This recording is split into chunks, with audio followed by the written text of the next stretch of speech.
เข้ามาใหม่เลยเด้อทุกท่าน Fortuner All New เนาะคันนี้จะเป็นปี18เด้อรุ่นพิเศษ TRD น้ำผอมอีกเด้อพร้อมนั้นเฮายังแต่งโฉมหน้ามาให้เรียบร้อยเบิดรถนี่แม่นเดิมเด้อบ่ต่ำบ่เปลี่ยนแต่ว่าเฮาแต่งโฉมหน้าเพื่อความเท่ความหล่อให้เนาะแต่งโฉมหน้า Defender ให้เรียบร้อยแบบนี้หลังคาดำน้ำผอมอีกเนาะตาฟืนตาไฟแจ้งๆแจ่มๆแบบนี้เลยเนาะเป็นตา LED เด้อทุกคนเด้อโคตรว่างามเลยเนาะโฉมนอกโฉมหน้าออปชันภายในก็เต็มอีกมีกล้องมีจอให้ครบเบิดทุกอย่างเนาะปุ่มสตาร์ทบ่ไฟฟ้าเด้อทุกคนเด้อคันนี้เนาะงามแฮงได้ไปบ่ผิดหวังเนาะพวงมาลัย มัลติฟังก์ชันเกียร์ออโต้ขับขี่สะดวกสบายหายห่วงเลยเนาะตัวนี้เนาะทางในตกแต่งมาให้แบบงามสะอาดเลยเนาะรถแม่นอยู่ปากเซเด้อสำหรับลูกค้าท่านใดที่ว่ามาทางออนไลน์เนาะประคำดีลจะมีโพรโมชันส่วนลดและแถมของแจกของแถมให้เนาะหลายอย่างเด้อทุกคนเด้อตอนรับหน้าฝนนี่เนาะเดี๋ยวเราจะพาทุกคนไปรับชมตัวรถนำกันเลยไป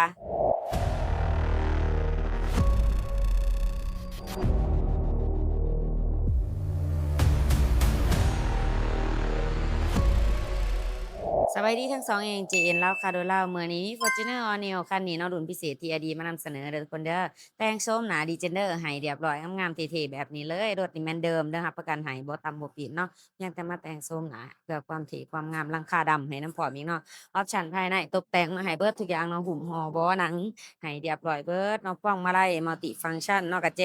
ปุ่มเด้อทุกคนเด้อนี่คันนี้งามๆเลยเนาะตาฟืนตาไฟท้ายก็คักๆแจ่งๆแบบนี้เลย ตังจะมีอยู่7ที่นั่งเนาะเหมาะสำหรับใส่กรอบใส่ขวดเที่ยวละเที่ยวกันเหมาะถูกสถานการณ์เลยเนาะตัวนี้เนาะนั่งหลายๆคนเลย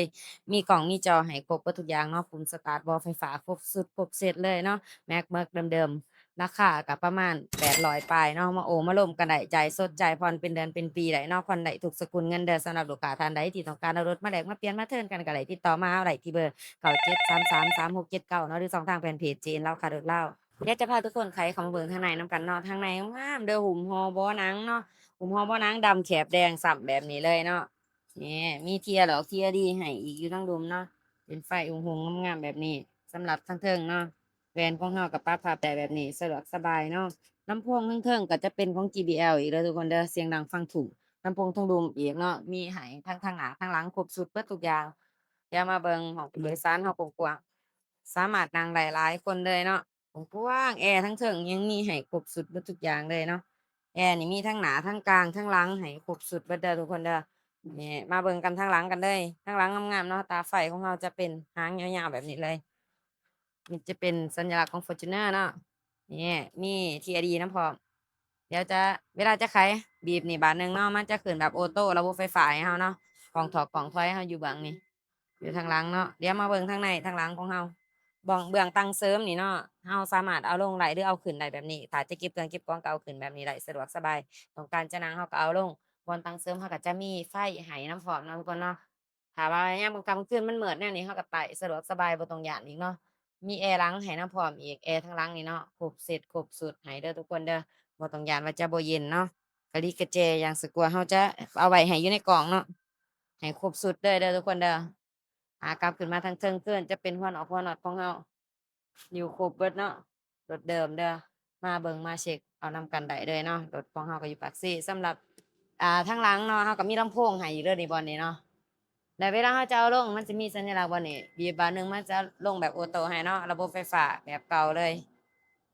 พวงมาลัยจะเป็นพวงมาลัย multi-function เนาะมีหน้าปอกหน้าปัดให้แจ๋งๆแจ่มๆแบบนี้เลยโคตรงามแรงเนาะทุกคนเนาะกิโลแลนถือว่ายังบ่ทันหลายเด้อเจ้าของเดิมขี่รักษาเนาะบอลนี่จะเป็นบอลเบิ่งโมงเบิ่งเวลาเนาะไฟฉุกฉุกเฉินส่องแอร์หันซ้ายหันขวาได้สะดวกสบายแบบนี้เลยหน้าจอเป็นหน้าจอเดิมมาจากตัวรถมาจากโรงงานเนาะนี่หน้าจอก็จะเป็นของ JBL เด้อทุกคนเด้อใส่เพื่อความสวยความงามเนาะงามแรงเด้อสะดวกสบายสัมผัสตัวนี้จะเป็นปุ่มสตาร์ทเนาะทุกคนเนาะ บ่ต้องซุบกระแจเขาเนาะห้อยแอวไว้เลยบีบแค่ปุ่มสตาร์ตก็ติดจักได้ระบบแอร์เป็นระบบออโตต้องการให้มันเป็นออโตเราก็บีบบนออโตเนาะมันจะปรับอุณหภูมิให้แบบอัตโนมัติแต่ถ้าหากว่าออโตมันแรงหลายเราสามารถห้วยได้เนาะนี่เบื้องนี้จะหันเลยห้วยขึ้นห้วยลงได้สะดวกสบายเนาะง่ายๆเลยตัวนี้เป็นเกียร์ออโตเด้อขับขี่สะดวกสบายเดินทางไกลบ่ปวดแข้งปวดขาเนาะขับขี่ง่ายๆเลยสบายมี Eco Mode Power Mode ประหยัดน้ำมันแล้วก็เพิ่มความไวได้ดีนำพร้อมอีกเนาะถึงสิเป็นออโตแต่ก็ประหยัดน้ำมันเด้อทุกคนเด้อ เวลาเราเข้าเกียร์ถอยเนาะมันจะมีกล่องถอยขึ้นมาในหน้าจอนำเนาะนี่แจ้งๆแบบนี้ได้เด้อถ้าเบิ่งของเจ้าของเครื่องฟังเสียงจักเสียงเครื่องนำกันได้เนาะจักดีไอเย็นสองรางแหนนบ่หัวบ่ซึมเด้อบ่เป็นไอบ่เป็นควันเนาะหัวหนอทั้งขอบทั้งข้างอยู่ครบเบิดเด้อ นี่ข้างนี้จะเป็นตัว L เนาะอันนี้จะเป็นตัว L ข้างนี้จะเป็นตัว R เด้ออยู่ครบเบิดเลยเนาะ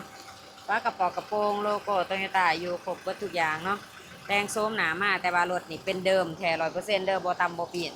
ฝากไว้เติมเด้อทุกท่านเด้อกับรถคันนี้เนาะ Fortuner All New แต่งโฉมหน้า Degenerer มาให้แบบงามๆเท่ๆแบบนี้เลยเนาะรถนี่เดิมบ่ต่ำบ่เปลี่ยนเด้อรับประกันให้เลยมาเบิ่งมาเช็กได้รถอยู่ปากเซเนาะราคามีแต่800ปลายเท่านั้นเด้อมาโอ้มาร่วมกันได้ใจายสดใจผ่อนเป็นเดือนเป็นปีได้เนาะผ่อนได้ทุกสกุลเงินเด้อทุกคนเด้อสำหรับลูกค้าท่านใดที่ว่าต้องการเอารถมาแลกมาเปลี่ยนมาเทิร์นกับพวกเราก็ได้เนาะติดต่อมาหาประคำได้ที่เบอร์97333679เบอร์นี้เทิงโทรได้เทิง WhatsApp ได้เด้อทุกคนเด้อหรือว่าจะติดต่อมาสองทางแฟนเพจ JN ลาวค่ะรถลาวของเราก็ได้เนาะ ฝากกดไลค์กดแชร์กดติดตามส่องเราไว้เพื่อบ่พลาดคลิปความรู้คลิปดีๆรถงามๆที่เราเอามานำเสนอให้ทุกท่านได้เบิ่งได้ชมนำกันเนาะหรือว่ามักคันใดก็สามารถจำเข้าไปเบิ่งใน2ทางแฟนเพจของเราก็ได้เด้อทุกคนเด้อขอขอบใจทุกท่านที่กดติดตามของเราขอให้เฮงๆปังๆตลอดไป